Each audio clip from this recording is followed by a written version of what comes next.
जय हिंद दोस्तों, मैं रंजन कुमार शर्मा आप लोगों को आज ऐसा टॉपिक पढ़ाने जा रहा हूं जो 5 क्लास से लेकर के 12वीं क्लास तक पढ़ना है, जिस टॉपिक का नाम है लोकतंत्र।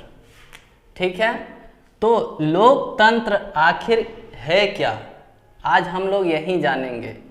तो लोकतंत्र जो है वो 2 शब्दों से मिल करके बना है। पहला है लोक और दूसरा है तंत्र। यानी लोक का अर्थ होता है जनता और तंत्र का अर्थ होता है शासन, यानी जनता के शासन। पूरी तरह से हम बोले तो लोकतंत्र जो है जनता के लिए ही बना है। इसका हम इस तरह से परिभाषा दे सकते हैं, जनता के द्वारा चलाए गए शासन को लोकतंत्र कहते हैं। लेकिन ये जो परिभाषा है 4था क्लास, 5वां क्लास और 6ठा क्लास तक इसको दे सकते हैं, लेकिन इसके आगे अगर हम लोग को परिभाषा देना है और अच्छा नंबर लाना है तो ये वाला परिभाषा दे सकते हैं, जनता के लिए, जनता के द्वारा चलाए गए शासन को लोकतंत्र कहते हैं। अब ये जनता के लिए, जनता के द्वारा, तीनों को कुछ ना कुछ अर्थ होता है जो अभी हम आप लोग को बतलाएंगे। पहले ये जानेंगे कि यह कथन किसका है। तो यह कथन अब्राहम लिंकन का है।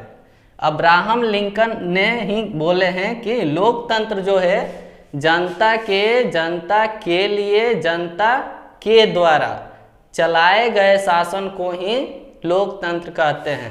अब जनता के क्या अर्थ होता है, जनता के लिए का क्या अर्थ होता है, जनता के द्वारा के क्या अर्थ होता है। तो देखिए, जनता के का मतलब होता है जब चुनाव होता है तो जो प्रतिनिधि होते हैं वो हम ही लोगों में से खड़ा होकर के चुनाव लड़ते हैं। ये हुआ जनता के।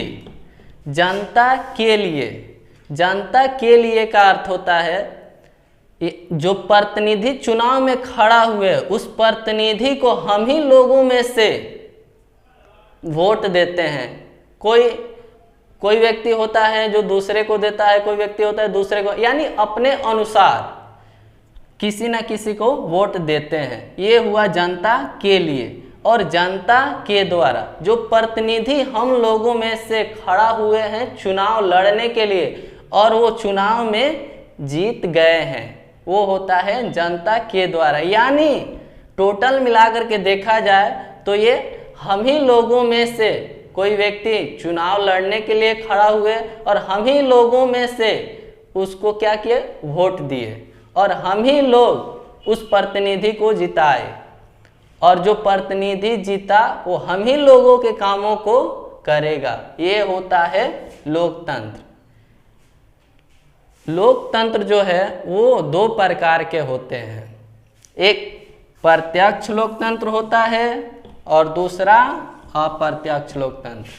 जो कि प्रत्यक्ष लोकतंत्र और अप्रत्यक्ष लोकतंत्र इसको कल अच्छे तरीके से बतलाएंगे, इसीलिए आप लोग मेरे साथ बने रहिए। जय हिंद।